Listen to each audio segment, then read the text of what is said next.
Damai sejahtera Allah Bapa yang melampaui segenap akal, itulah yang memelihara hati dan pikiranmu di dalam Kristus Yesus Tuhan. Amin.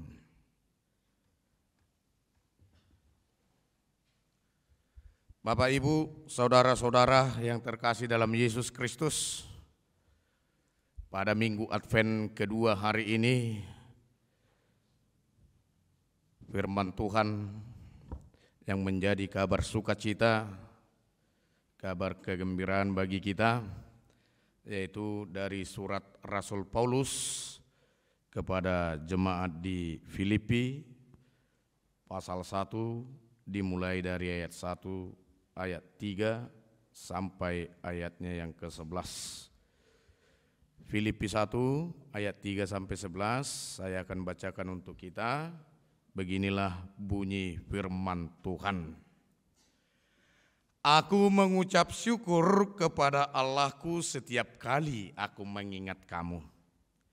Dan setiap kali aku berdoa untuk kamu semua, aku selalu berdoa dengan sukacita.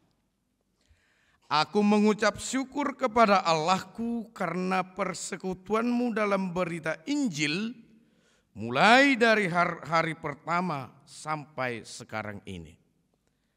Akan hal ini aku yakin sepenuhnya, yaitu Ia yang memulai pekerjaan yang baik di antara kamu akan meneruskannya sampai pada akhirnya pada hari Kristus Yesus.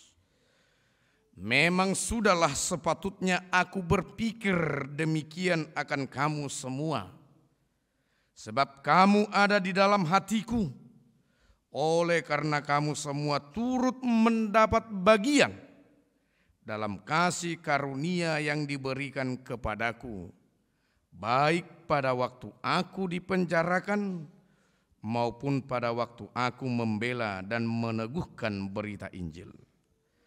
Sebab Allah adalah saksiku, betapa aku dengan kasih mesra Kristus Yesus merindukan kamu sekalian.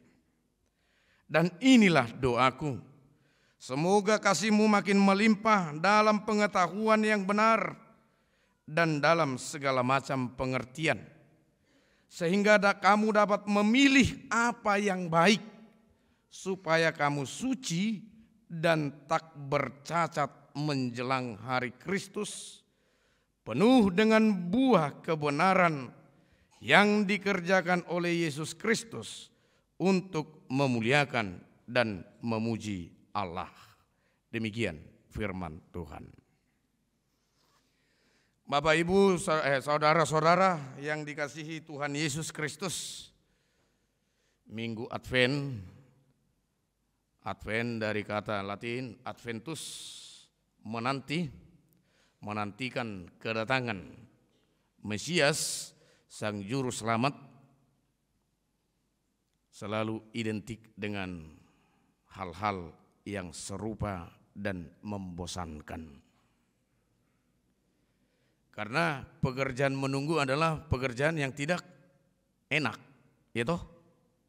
Sampai-sampai ada lagu itu, ya kan? Ku menanti seorang kekasih gitu. Enggak datang-datang kekasihnya, yang datang apa? Semut. Ya. Di masa Advent yang kedua ini, dalam penantian kita akan Yesus Kristus, Advent kedua identik dengan warna ungu. Lilinnya juga warna ungu. Itu melambangkan kasih, love dari Allah di dalam Yesus Kristus kepada kita.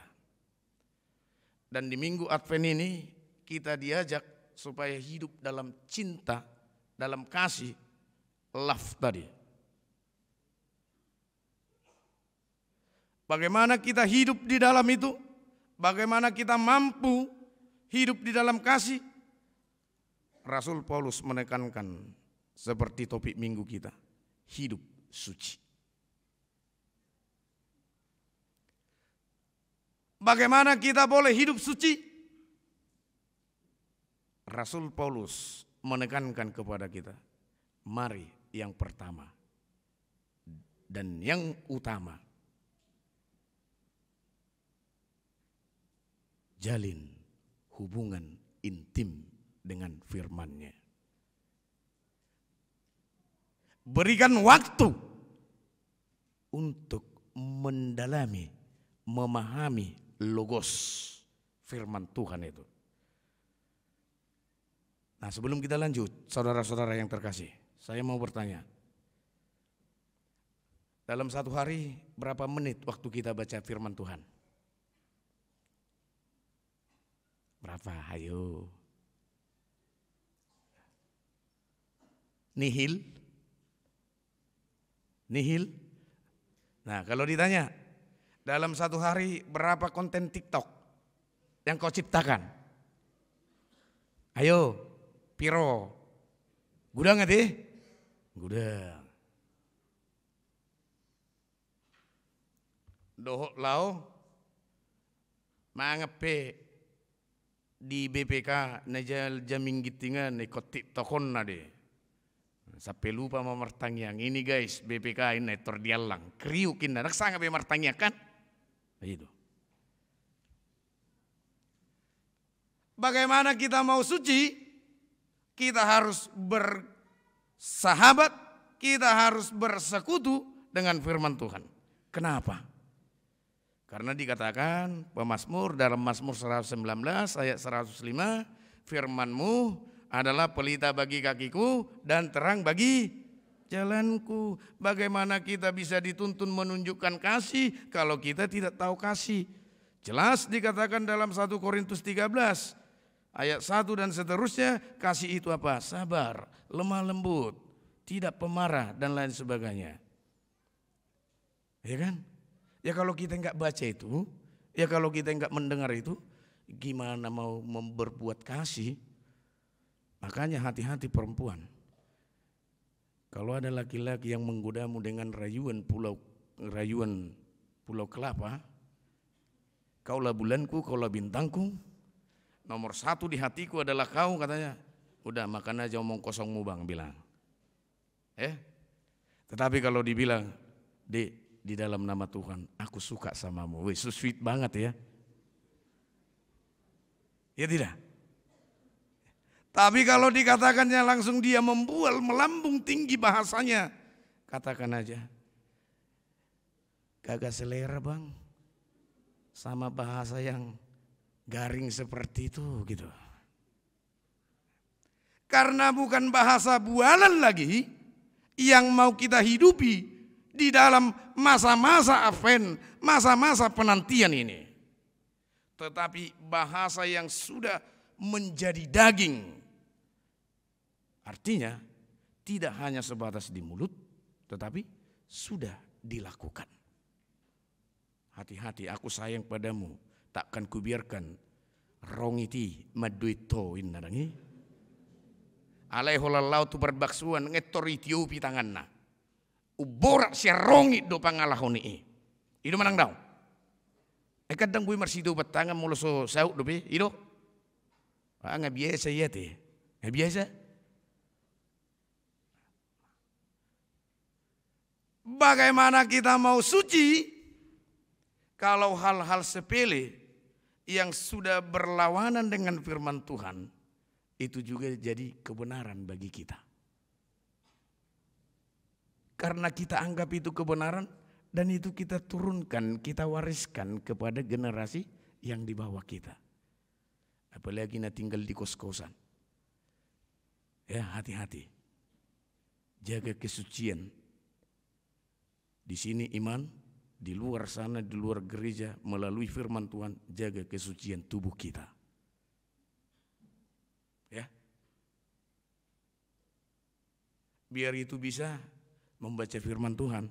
Jadi di saat ulang tahun pun, di bawah itu pacarnya kue tar yang karena 19 tahun umurnya, 19 tingkat kue tarnya ya kan. Nah, terus dia mau kasih surprise, menunjukkan rasa sayangnya katanya, mau dicium keningnya katakan, Ups, jangan. Ini kening Tuhan. Berani enggak? Berani enggak? Ya kan? Enggak apa-apa dik, kan udah biasanya itu katanya. Siapa bilang udah biasa? Di mana itu tertulis? Kalau pacaran boleh cium kening. Ayo, tunjukkan. Di hukum mana itu? Enggak ada toh? Nah ini kesucian juga, kekudusan juga itu loh. Jangan kita mengatakan kekudusan itu seperti yang tertulis dalam Kamus Besar Bahasa Indonesia. Kudus suci artinya tidak berdosa atau tidak melakukan perbuatan yang tidak disukai Tuhan. Tetapi dalam realitanya kita sudah tidak suci. Kita sudah punya cacat.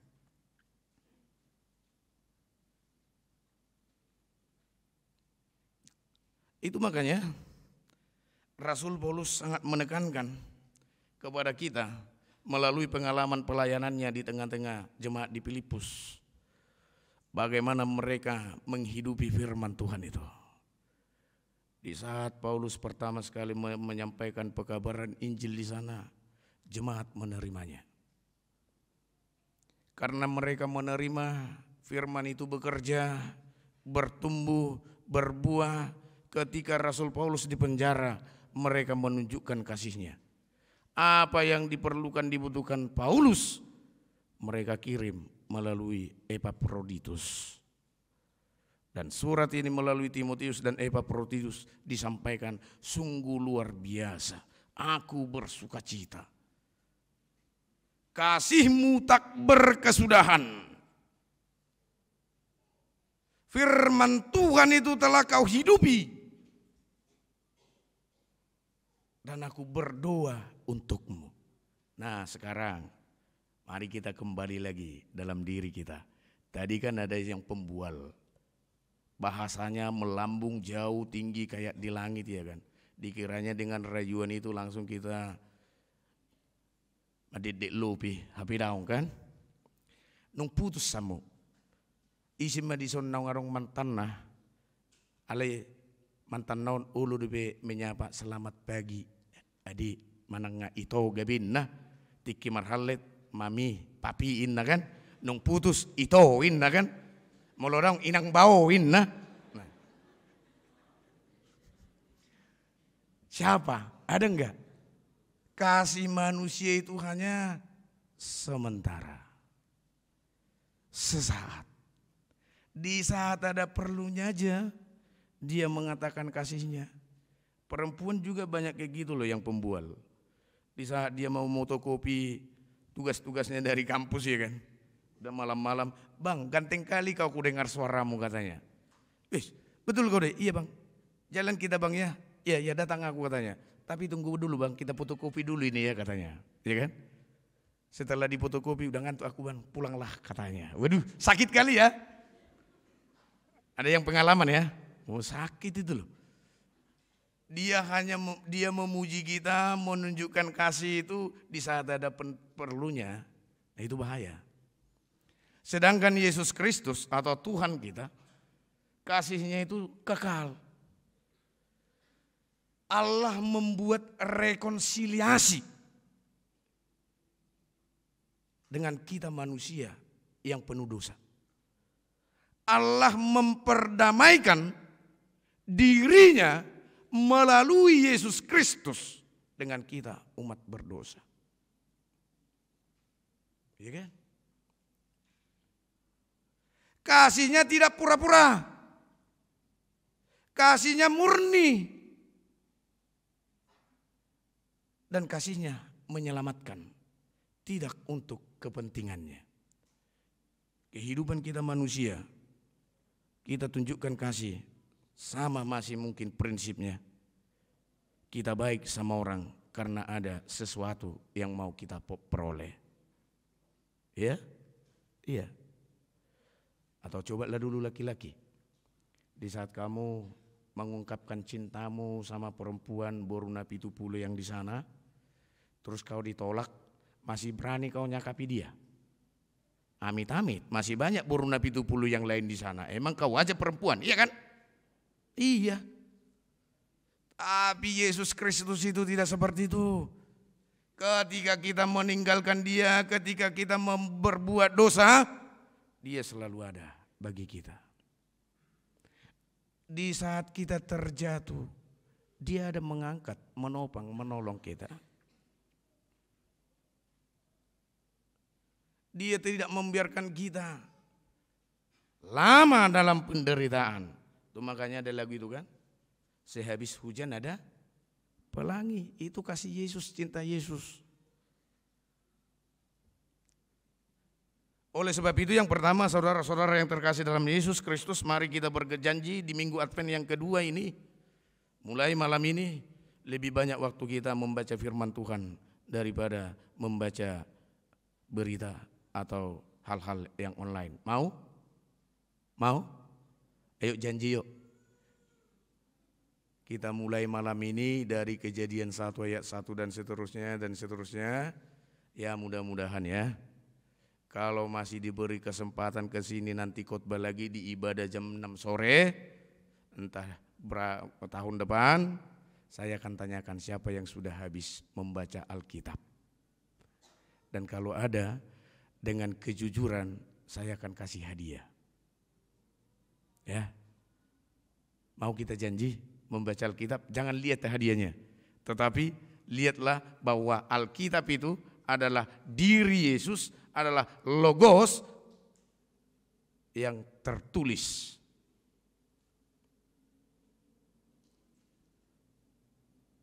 Marilah dulu kita buat janji kita itu. Sehingga dengan membaca firman Tuhan ini, maka segala lini kehidupan itu akan diberitahukan. Untuk ini apa yang perlu saya buat. Untuk ini apa yang perlu saya perbuat. Hal yang seperti ini apa penyelesaiannya. Di sini ada semua.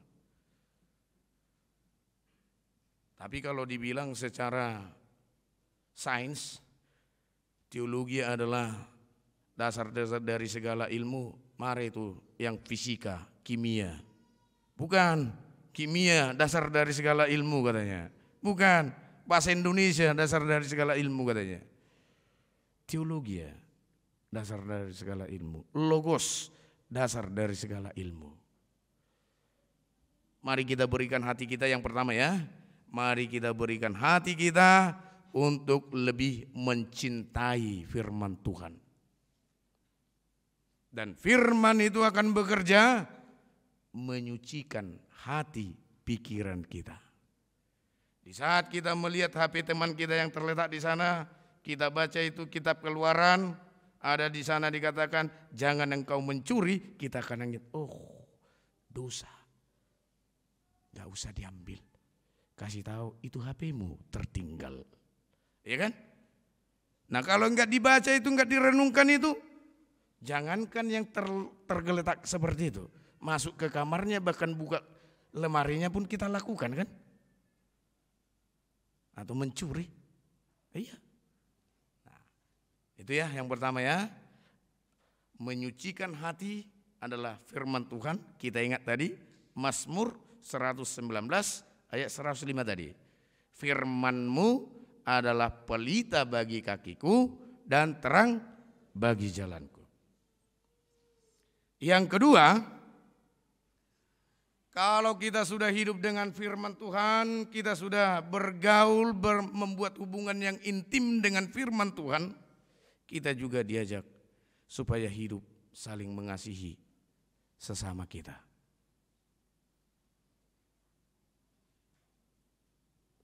Sama seperti yang dilakukan oleh orang-orang Filipi tadi. Walaupun Paulus menderita, walaupun Paulus bahagia, mereka tetap menyatakan kasih. Ya. Itu yang mau dituntut juga kepada kita. Karena sebab dikatakan dalam Matius 22 ayat 39 ya. Dan hukum yang kedua adalah kasihilah sesamamu manusia seperti dirimu sendiri. Mengasihi itu tidak melihat waktu, mengasihi itu tidak melihat tempat, mengasihi itu tidak tergantung dengan suasana hati. Mengasihi itu adalah tugas mulia yang dituntun oleh Roh Kudus. Kenapa kita mengasihi juga?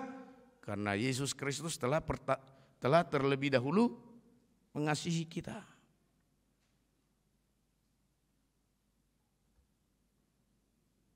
Saling mengasihi satu sama lain. Kalau kita lihat teman kita butuh bantuan, mari kita bantu. Unak songo padok ni halak bataki. Si tujang nagadap, si padirgak, najongjong. Tahu artinya? Kadang mino to ala nungamar bahasa Inggris doh kurmuna dan gabidangnya tu siamu bahasa Batak tahu? Ya tu siamu lebih bahasa Batak. Mbak bialan nunga bahasa Inggris kurmuna nak mantap bah. Bahasa Inggris wangin naraku. Setung gabi luar lahi bahasa Batak inarwa kan. Kita jangan seperti filsafat itu, tetapi kita harus merubah itu. Saya ada untuk membantu mereka yang butuh bantuan. Itu. Jadi mulak kape ngacar hamonon urupi hamuma. Na tahu si urupan di bagasan hasit tongan. Unang mengurupi alani hepeng. Kan itu yang masih terjadi. Ya toh? Itu yang masih terjadi dalam kehidupan kita. Mari kita hidup saling mengasihi satu sama lain. Mengasihi itu bagaimana? Tidak dengan harus materi, tidak. Tetapi apa yang dikatakan Rasul Paulus, engkau kukasihi apabila aku mau menegur engkau dan apabila aku mau membawakan kau di dalam doaku. Kita mengasihi seseorang itu akan menjadi nyata kalau kita mau membawakan dia di dalam doa. Tapi boro-boro ya mau membawakan dia dalam doa, apalagi yang udah mantan ya. Ya kan? Ya tidak. Nomornya pun langsung dihapus. Udah dihapus dari kontak, dihapus lagi dari yang lain itu. Semua dihapus. Pokoknya kenangan samamu dihapus semua. Ya kan? Padahal baju Natalmu yang dibelikannya itu bukannya kau kembalikan.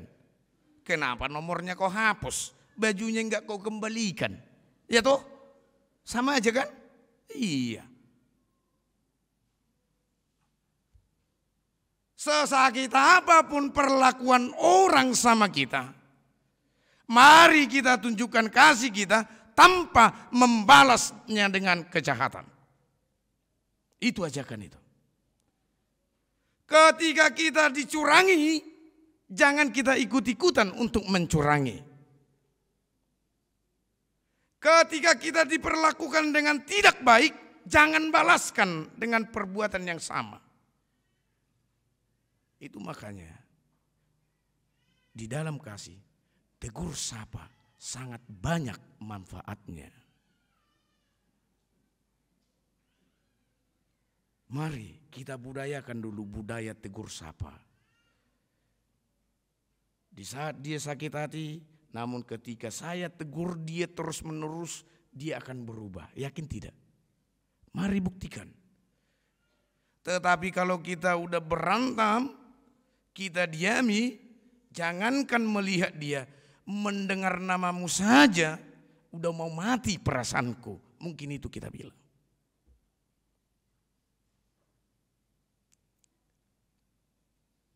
Tegur sapa adalah bentuk dari saling mengasihi. Di sini masih ada anak kuliah yang jauh dari orang tua, yang kos di Medan ada? Ada? Ada ya? Nah, masalah tegur sapa.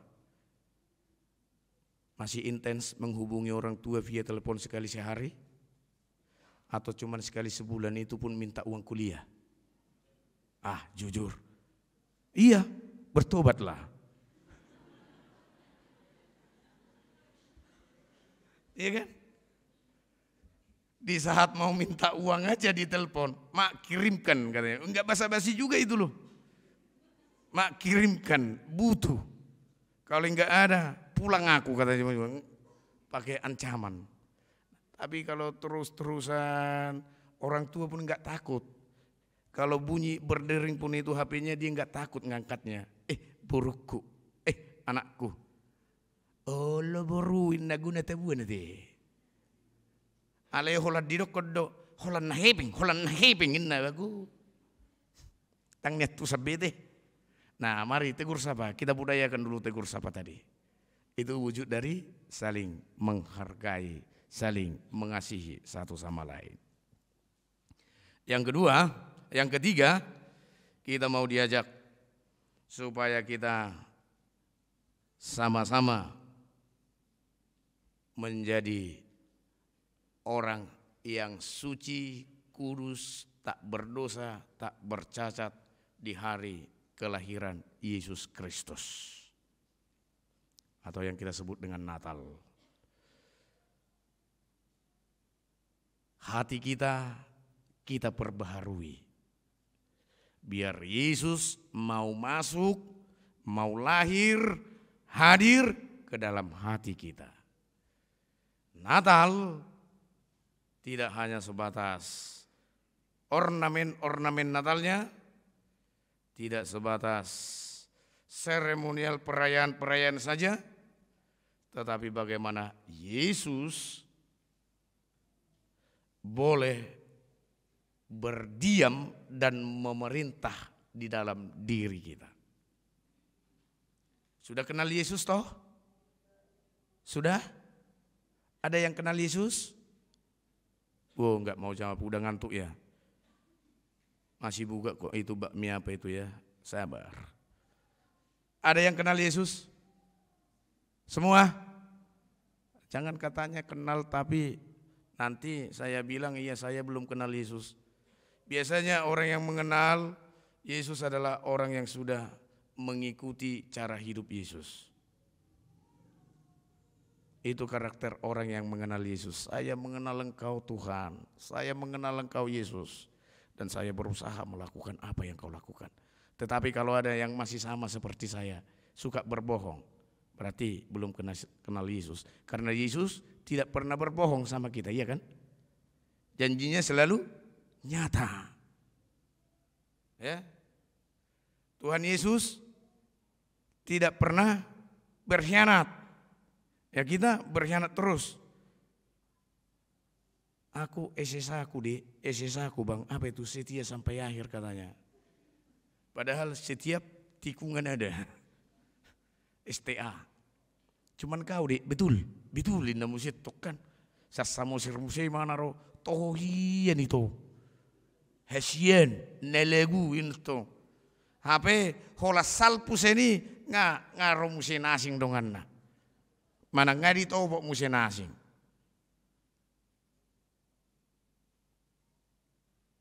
Tapi itu berkhianat tidak? Berkhianat. Yesus enggak pernah berkhianat. Berarti kita belum mengenal Yesus. Yesus pernah marah-marah enggak sama kita?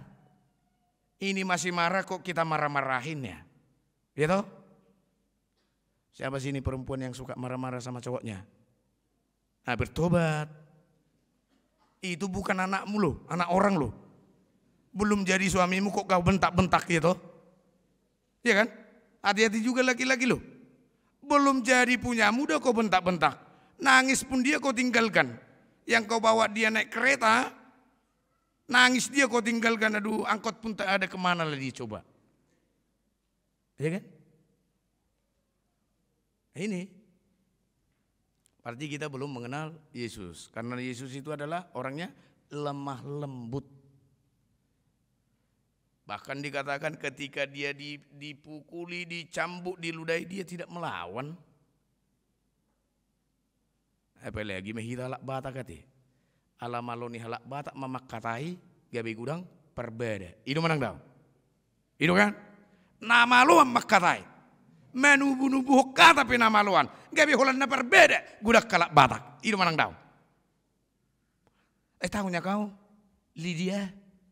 Tadi aku ngomong sama si Nopi, dikata-katain kau ini tuh. Allah ni malu nama katai, gak berbeda. Kalau pengikut Yesus Kristus apa dikatakan? Jadilah orang yang lebih banyak mendengar daripada bicara.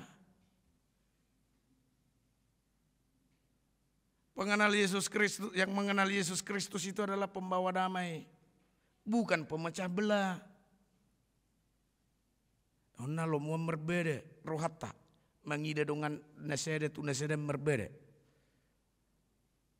Biarkan sih itu, nggak suka aku lihat itu.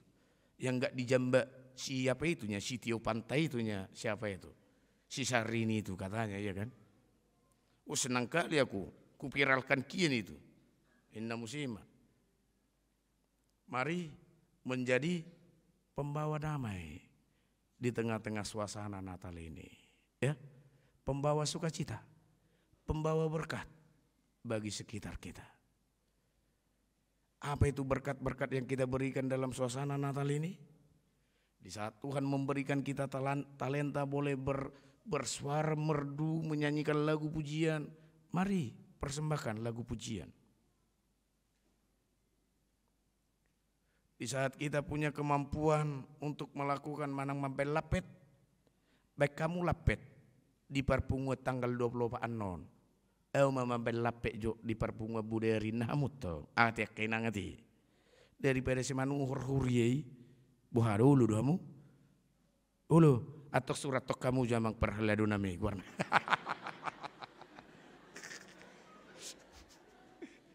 Iya. Apa yang bisa kita berikan yang terbaik bagi Tuhan melalui gereja dan orang lain, mari kita lakukan. Sehingga kita tak bercacat dan menjadi tempat berdiamnya Roh Kudus. Ini anak yang kukasihi.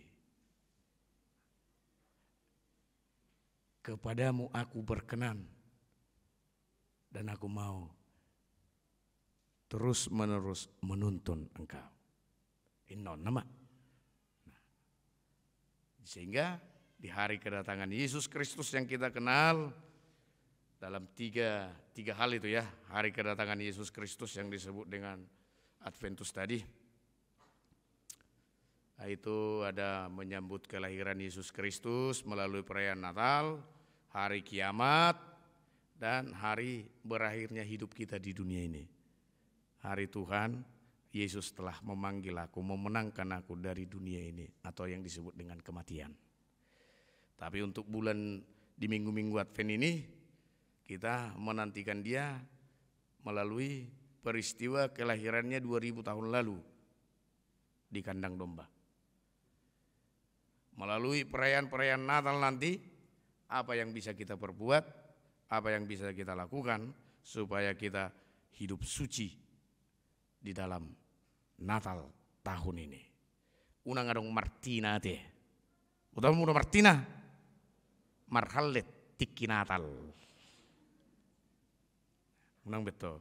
Jadi mulu adong pe Natal lina poso, Natal lipu aka dia rohamu unak kolal mangida nak bur. Rohamu unak kolal mangida duli-duli. Ati bohaung bui gabi helakon, bui gabi parumekon, ulu utuaun gabi halle todangi. Alai bohado Natali bui hutadda gudang jolma. Adong parsauran nauli nadinggan.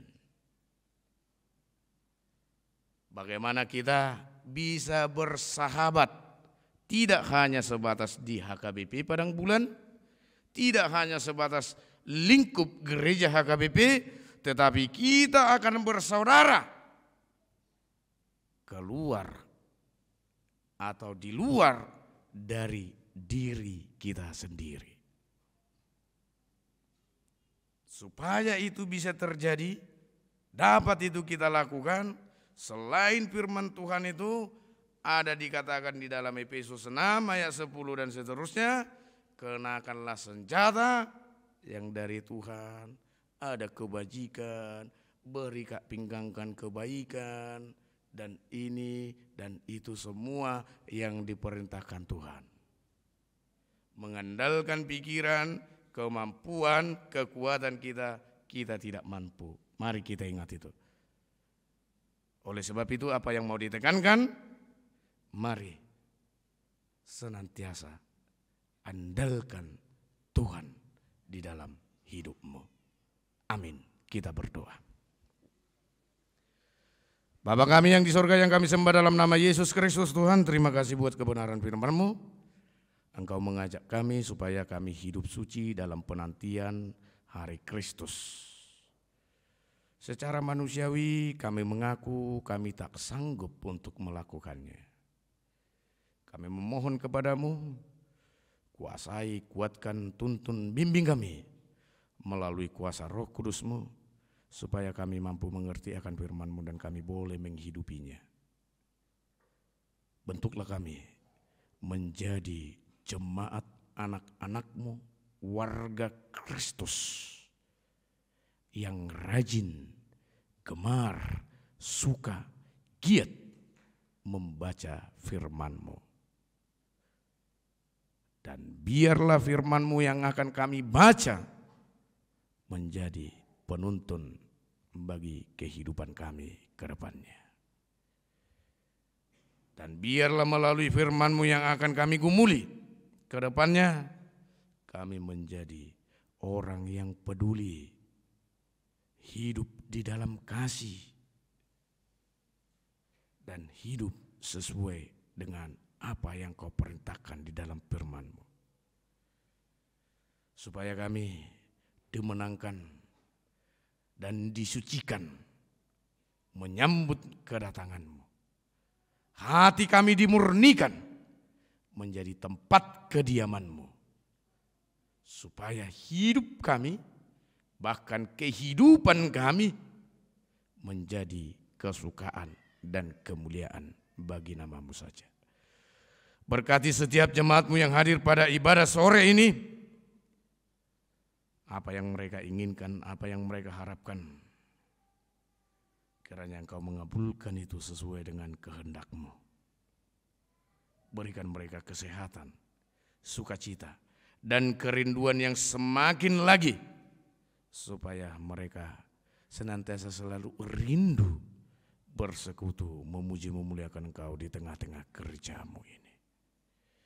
Berkati setiap orang-orang yang kami kasihi, orang-orang yang kami cintai, yang mencintai kami. Bahkan orang-orang yang membenci, menghujat kami sekalipun dimanapun mereka berada. Bahkan hidup mati kami serahkan sepenuhnya hanya ke dalam tangan pengasihan-Mu saja. Biarlah apa yang terjadi di dalam kehidupan kami itu sesuai dan seturut dengan kehendak-Mu saja. Di dalam Kristus Yesus Tuhan kami berdoa dan mengucap syukur. Amin.